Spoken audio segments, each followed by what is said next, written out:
simple words to help them get the pronunciation, I found is really, really helpful to them. They usually figure it out very, very quickly. Great, thank you very much. Okay, now, are there any questions about dealing with dialogues that anybody wants to ask before we move on to the third? Yes, please. Because sometimes we ask the students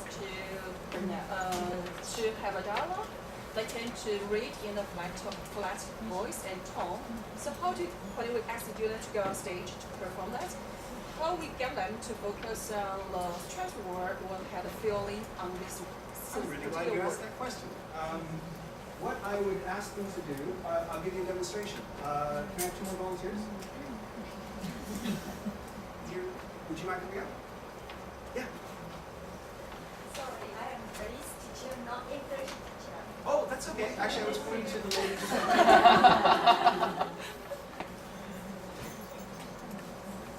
Great. And another person, who's your partner? You are the partner?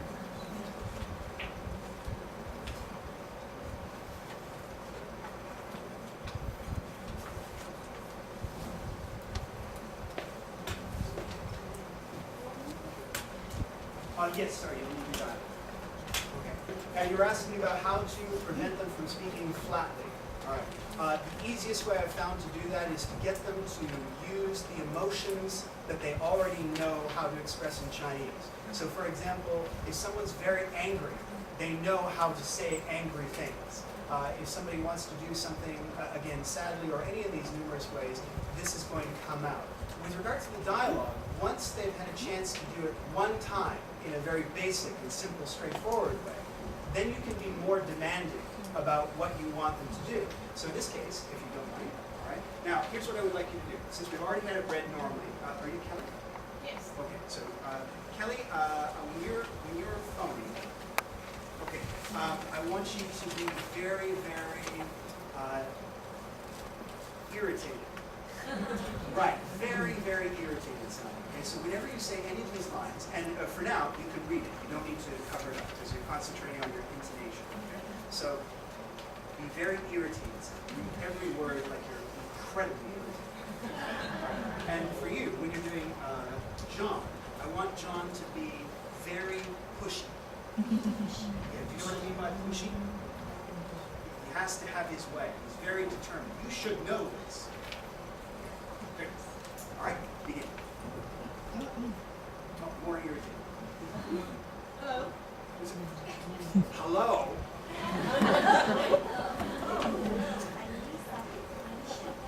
Pushy. Pushy will be more aggressive though. So it'll be, hello, I need some information. What currency is used in the European Union?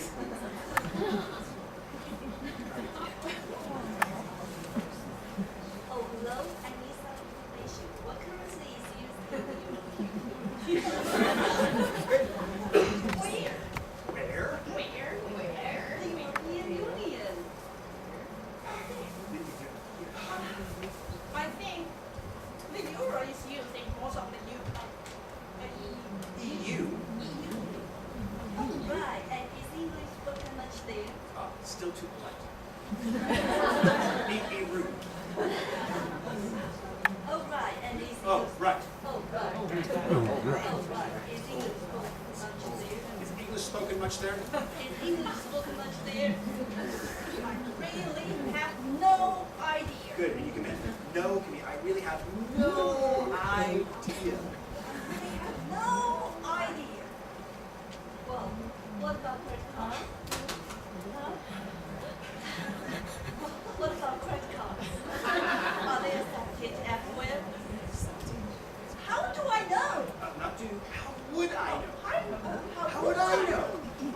Well, you're a travel agent, aren't you? You're a travel agent, aren't you? You are a travel agent, aren't you? What? This is handsome. You have the wrong number. Great, thank you very much. So, with regard to bringing out, you were just saying about the flatness of the response or whatever, usually once the students get more comfortable with the dialogue, it's a great chance to get them to do all kinds of crazy things. But again, it's all depending on your time. Other things that I've asked students to do, which can be very amusing with dialogues, is one person is extremely angry and the other person is extremely sad. So you get something very, very different. With regard to the first one, can I borrow your phone to call my boss? The other person, I can't believe you still don't have a cell phone. And if you get students actually doing this kind of thing, they get really, really absorbed in the whole playfulness of it. And they really start to forget they're doing things that they used to not like doing very much. So I've found that playing in this particular way with emotional responses is a great way to get away from flatness. In addition to the thing I mentioned about the breathing, which really brings the dialogues more into line with almost singing. And usually that's another thing that helps students a great deal. Of course, I think one of the things you have to be willing to do, though, you have to be willing to embarrass yourself as a teacher a little bit. Because if you're not going to do it yourself, they're not going to do it. So usually I find that I have to go a little over the top in some of my examples, but once I've done that and made myself usually look quite foolish, they feel much better about doing it. And yeah, so does that answer your question? Great, thanks. We're actually going to be, the next activity we're going to be doing is going to be involving more emotional responses. And the reason I've left it last is because it's the most complicated of the three. Okay, that's a great question. Any other questions before we move on to the third activity?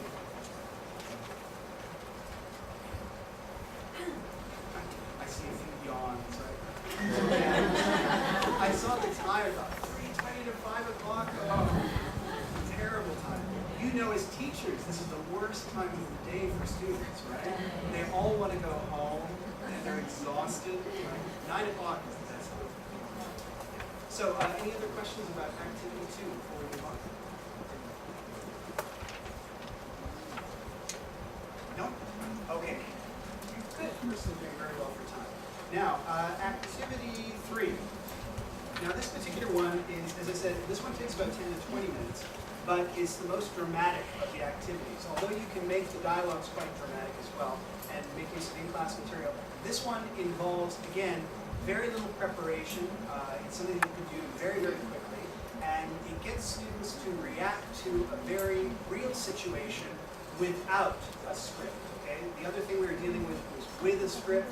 This is a conversational activity, scriptless. Now, when you move to no script, things get more difficult. Students get more frightened, right? So we have to keep this, again, very, very simple. Now, I'll explain the activity as it's listed here, and then, again, I'll ask you guys to do this as a kind of example. Now, the first thing you're going to do is divide the class in half. Now, while I realize this is quite, with 50 people, this might be a bit frightening, but stick with me. You divide the class in half, and you ask one half of the classroom to wait outside the classroom or somewhere where they would not be able to hear you for about 1 minute. All right? Then what you're going to do is you're going to explain to the remaining class members that their partners are going to return to them very shortly, and they're going to apologize for doing something wrong. Okay? Now, the remaining students are going to choose an expression. They're going to react to this news in one of the following ways. And again, this is going to depend on what kind of level you're teaching. Joyful, disappointed, angry, bored, confused, etc. But you must ask the students to react very, very dramatically. Now, for our purposes, since it's simply teaching, I'm not going to ask you to go out in the room and do this. But normally it's better if you do, because it helps with the element of a little bit of surprise, actually. Okay. Now, imagine that half of the students here have in fact left the room. I tell this group of students over here, okay, your students' friends, your partners are going to come back into the room shortly. They are going to tell you that they are sorry they lost your dog. They took your dog for a walk and they lost your dog. Okay? Very simple. So all they have to do is come back in and say, I'm sorry I lost your dog. Right? Now, your job though is to react to their statement very, very dramatically. You can do that, for example, you can do it very quickly if you want by putting numbers on the board.